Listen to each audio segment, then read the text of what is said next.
धोके बोला दिल पे ईमानदारी हो, काहे प्रभु जी से करेला गद्दारी हो, काहे प्रभु जी से करेला गद्दारी हो।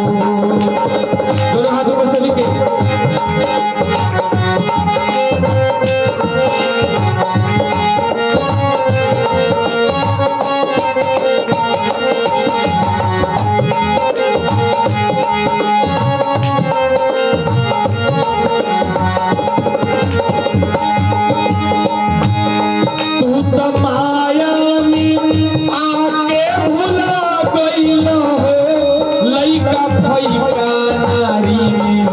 अधूरा गईला हो, लइका फइका नारी में अधूरा गईला हो।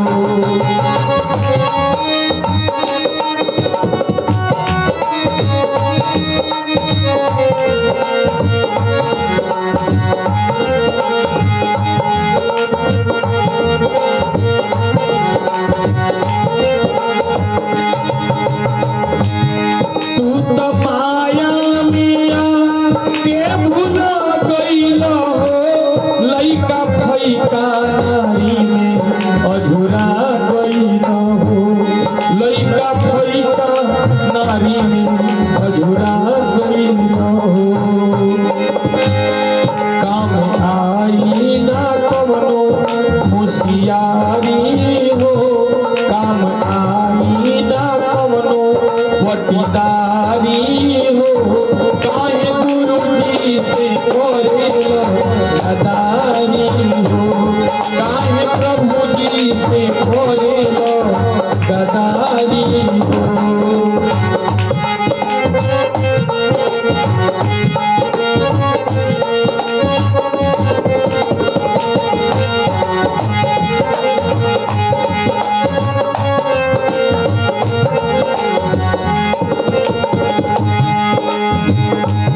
जब गर्भवा में देहिया चोरत रहे, बोल रखवारी के हवा करत रहे, तोहर रखवारी के उहा करत रहे।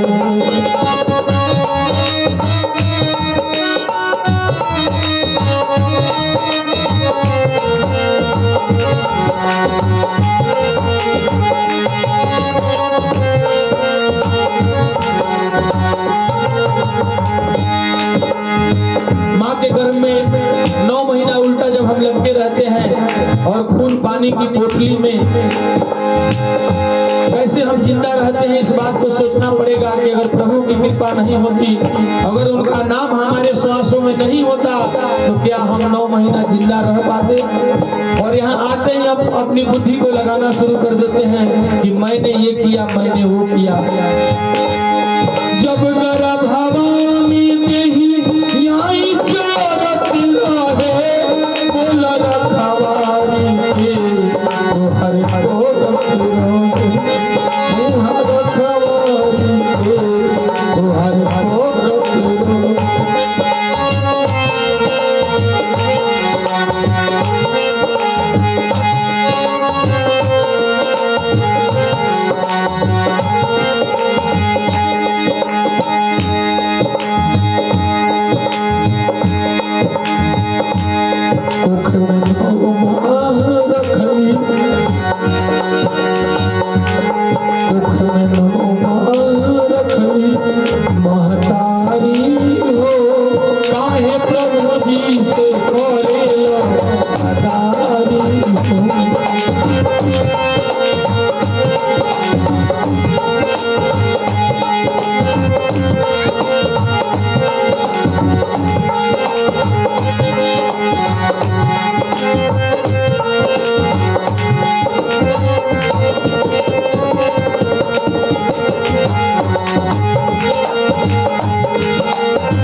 जब अखिया